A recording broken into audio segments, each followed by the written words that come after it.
What's going on, everyone? Juicebags here, and welcome back to some Dungeon Defenders 2.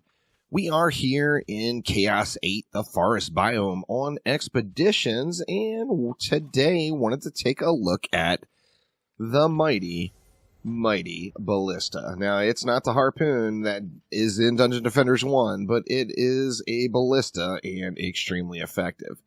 Now, first things first, let's build it all out. Now, the most important things, of course, are getting defense crit chance, defense crit damage, and then defense speed into your ascension. Everything else in the ballistas, we're just going to go ahead and dump right into ballista damage.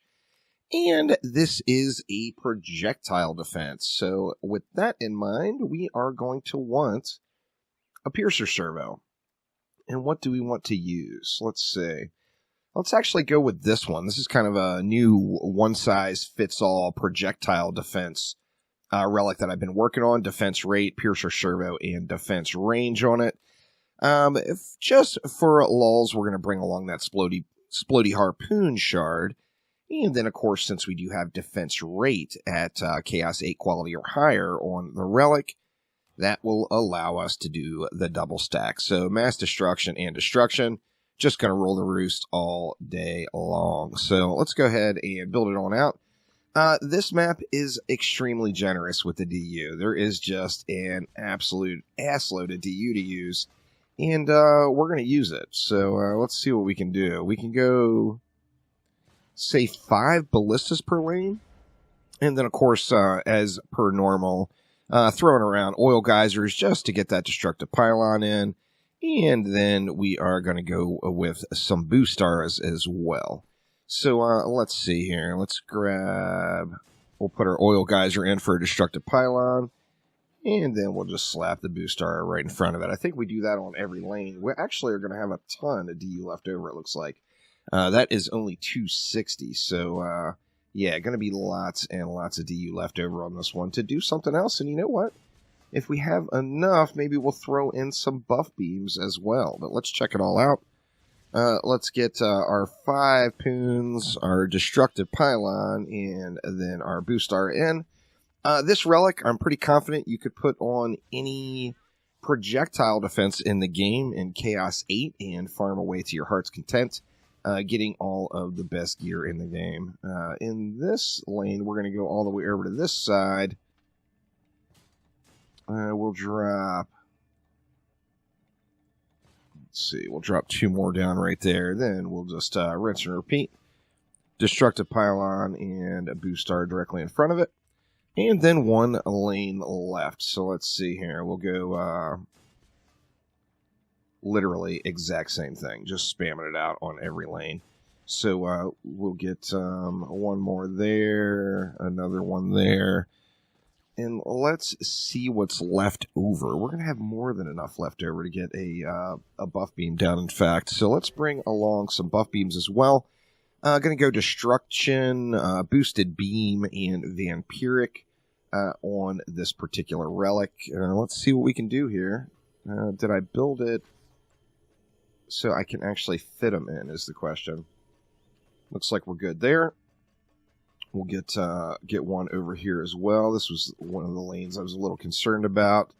We'll drop another one right here. And then this far lane, we should have plenty of room. Oh, yeah, plenty of room to squeeze it in wherever we want. And we actually still have DU left over.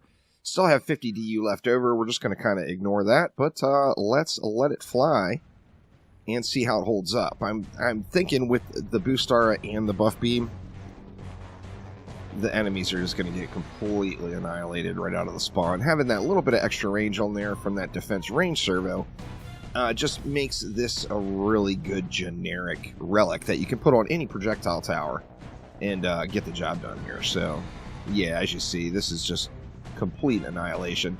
The Ballista has always been super strong. However, of course, before Chaos 8, it didn't get a whole lot of use from most players. Some folks were using it successfully throughout in game prior to Chaos 8, but now that Chaos 8 is here and really leans towards the base counters of the game being a tower type defense, Plenty of range. You can get those spiders killed way, way away from anything. And then, of course, the little web that drops on the ground is just going to sit there and look pretty, but do absolutely nothing. So, yeah, that was actually more of a steamroll than I anticipated. The Ballista is strong. The Ballista is mighty. There is no doubt. So, since that was just such a complete, absolute snooze fest, let's go ahead and jump on forward to wave number 5 and see how this Ballista setup is going to do on the final wave. So just going to upgrade the Ballistas, not going to bother with anything else, and let's just jump on forward. And here we go into wave number 5. Now, this build, like I said, it's doing way, way better than I anticipated. It's so strong, in fact, that I just haven't even bothered running around upgrading anymore. I got upgrades in through wave 1 and 2, and then just said, you know, just not even necessary. So let's let it fly here for wave number 5, the final wave. And you see, they just clear the lane. You know, the Ballistas are just going to clear everything that it goes through. Now, I've got 5 Ballistas all smacking enemies at basically the same time. So it's a ridiculous amount of damage. Then you've got the Sploody in the mix, which the Sploody is not, you know, in an extreme amount of damage. But in this situation, when you've got 5 Ballistas that are all going off, it's excessive. You know, the AoE itself is like in the millions, just shredding. You know, what more can you say? Just absolutely shredding. Just kind of ignoring the assassins altogether as the Ballistas just smoke them. Watch this, this ogre and Gribs here. Oh, man. The assassin's just getting annihilated. We got a Plaguing Hawk coming out over here. Am I even going to get a look at it? No, the Plaguing Hawk just straight melted. So, yeah, massive, massive damage from the Ballistas. Of course, they got buffed this past year by getting their DU cost reduced. So, super strong defense and one of the OG defenses. You know, the Ballistas don't get much use in DD2 just because they were so absolutely glorious in DD1, and these are just not those.